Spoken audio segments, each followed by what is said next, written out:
नमस्कार दोस्तों, स्वागत है आपका बिहार स्पेशल केबीसी न्यूज़ की सीरीज़ में, जो कि 67वीं बीपीएससी के लिए काफ़ी महत्वपूर्ण साबित होगा। और ये हम लोग एग्ज़ाम में ज़रूर महसूस करेंगे। इससे पहले कुल हम लोगों ने 2 भाग कवर कर लिया है। आज ये हमारा तीसरा भाग है। उम्मीद है आपने उसे देखा होगा। यदि आपने उसे नहीं देखा है तो उसे एक बार ज़रूर जा कर के देख लें। यह एक रिवीजन सीरीज़ है। शुरू करने से पहले यदि आप इस चैनल पर नए हैं तो चैनल को ज़रूर सब्सक्राइब करें, पास वाले बेल आइकन को ज़रूर दबाएं। तो चलिए शुरू करते हैं। आज का हमारा टॉपिक है स्वतंत्रता आंदोलन में बिहार की भूमिका, और ये प्रथम चरण होगा। स्वतंत्रता आंदोलन में बिहार का योगदान। देखिए, कहता है कि भारत में ब्रिटिश शासन की स्थापना से लेकर के अंग्रेज़ों से स्वतंत्रता दिलाने में बिहार साक्षी रहा है। चाहे धार्मिक राजनीतिक आंदोलन हो अथवा विशुद्ध संवैधानिक संघर्ष, या फिर उग्र क्रांतिकारी विस्फोट हो, या महात्मा गांधी के अनुप्रेरक नेतृत्व में सत्याग्रह, जितने भी प्रकार के आंदोलन हुए हैं उनमें बिहार जो है ये इसने आगे बढ़ चढ़ कर के हिस्सा लिया है। कहता है कि 1942 में भारत छोड़ो आंदोलन में बिहार को ब्रिटिश शासन का सबसे अधिक कोप भाजन बनना पड़ा था।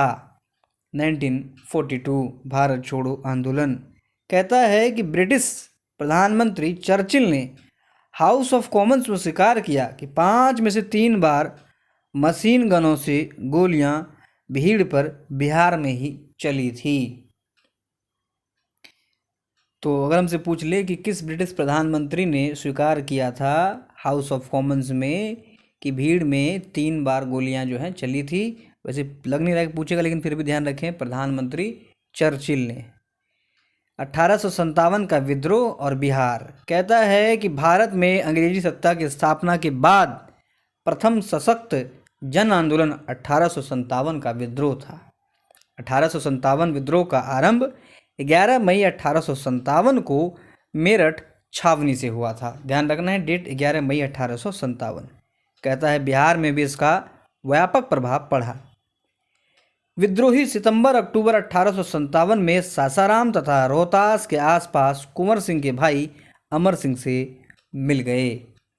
पटना में, ये इम्पोर्टेंट है, पटना में 3 जुलाई 1857 को एक व्यापक विद्रोह पुस्तक विक्रेता पीर अली के नेतृत्व में हुआ था। तो ध्यान रखिए, सवाल अगर हमसे पूछ ले कि पटना में विद्रोह कब हुआ था, तो 3 जुलाई 1857 को। किसके नेतृत्व में? पीर अली के नेतृत्व में।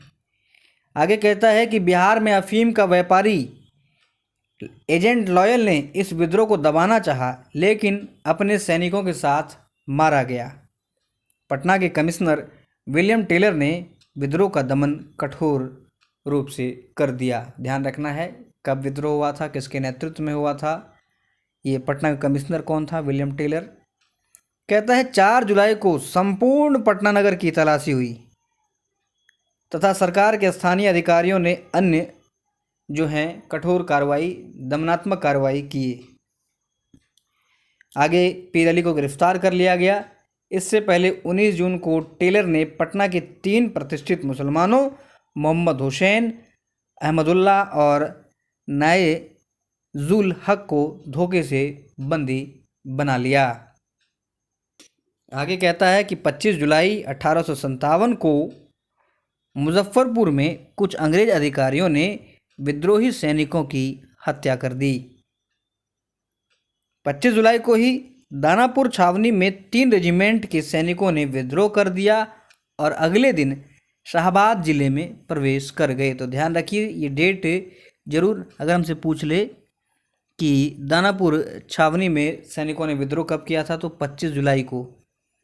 कहता है कि शाहबाद जिले में प्रवेश कर गए, जहां जगदीशपुर के वीर योद्धा बाबू कुंवर सिंह के सुयोग्य नेतृत्व में ब्रिटिश राज को एक सुसंगठित चुनौती का सामना करना पड़ रहा था।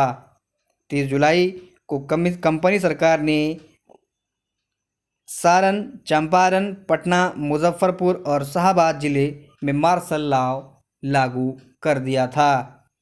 बंगाल आर्टिलरी का एक मेजर विंसेंट आयर इलाहाबाद जाते हुए आरा पहुंचा। उसने बीबीगंज में 2-3 अगस्त को कुंवर सिंह की सेना के साथ भीषण युद्ध किया। तदुपरांत आरा पहुंचकर अंग्रेजों को मुक्त कराया। आगे कहता है कि 12 अगस्त को विंसेंट आयर ने जगदीशपुर में भी विद्रोह को दबा करके वहां पर कब्जा कर लिया। तुमसे सवाल पूछ ले कि किस अंग्रेज अधिकारी ने जगदीशपुर में विद्रोह को दबा करके कब्जा कर लिया था, तो विंसेंट आयर। आगे कहता है कुंवर सिंह ने नाना साहेब के साथ दिसंबर 1857 में कानपुर में अंग्रेजों के साथ संघर्ष में भाग लिया। मार्च 1858 में उन्होंने आजमगढ़ में अंग्रेजों को पराजित कर दिया। बलिया के समीप अंग्रेज के साथ युद्ध में विजयी होने के बाद 23 अप्रैल को गंगा नदी पार करके जगदीशपुर लौटने के क्रम में कैप्टन ली ग्रांड के नेतृत्व में आई अंग्रेजी सेना को कुंवर सिंह ने बुरी तरह से पराजित किया। हालांकि कुंवर सिंह इस युद्ध में स्वयं भी बुरी तरीके से घायल हो गए थे और 3 दिन के बाद उनकी मृत्यु हो गई। तो हमसे सवाल पूछ ले कि कुंवर सिंह का अंतिम संघर्ष किसके साथ हुआ था, ध्यान रखिए कैप्टन ली ग्रांड। अगर पूछ ले कि उनकी मृत्यु कब हुई थी तो 23 अप्रैल नहीं ध्यान में रखना, 26 अप्रैल ध्यान में रखना है। आगे कहता है कि जुलाई 1858 में कुंवर सिंह के भाई अमर सिंह ने संपूर्ण शाहाबाद पर अपना अधिकार बनाए रखा और छापामार युद्ध का भी नेतृत्व किया था। दिसंबर 1859 में नेपाल जाते समय वहां के महाराजा के सैनिकों ने अमर सिंह को गिरफ्तार कर लिया और अंग्रेजी सेना को सौंप दिया। अमर सिंह को गोरखपुर जेल में रखा गया, जहां वे पेचिश के कारण 5 फरवरी 1860 को उनकी मृत्यु हो गई। बात करें कुछ स्मरणीय महत्वपूर्ण तथ्य की, तो कहता है कि छपरा में मोहम्मद हुसैन खां के नेतृत्व में लोगों ने विद्रोह किया था। 32वीं एनआई की 2 कंपनी ने भागलपुर में 9 अक्टूबर 1857 को विद्रोह किया। वीरगंज में खुशहाल सिंह के नेतृत्व में विद्रोह हुआ था। देखिए काफ़ी इम्पोर्टेंट है, इससे सवाल बन सकता है कि वीरगंज में किसके नेतृत्व में विद्रोह हुआ था, खुशहाल सिंह। आगे कहता है कि पटना में अंग्रेजों के खिलाफ विद्रोह 3 जुलाई 1857 को हुआ था। वहीं अगर हमसे पूछ ले कि मुजफ्फरपुर में विद्रोह की शुरुआत, तो 25 जून 1857 को, 25 जून 1857 को। नेक्स्ट है कि अमर सिंह जगदीशपुर के क्रांतिकारी कुंवर सिंह के भाई थे। तो ये हमारा भाग यहीं पर समाप्त होता है। उम्मीद है आपने इसे ज़रूर पूरा देखा होगा और आपका रिवीजन हुआ होगा। मिलते हैं जल्द ही अगले इसके भाग में। धन्यवाद।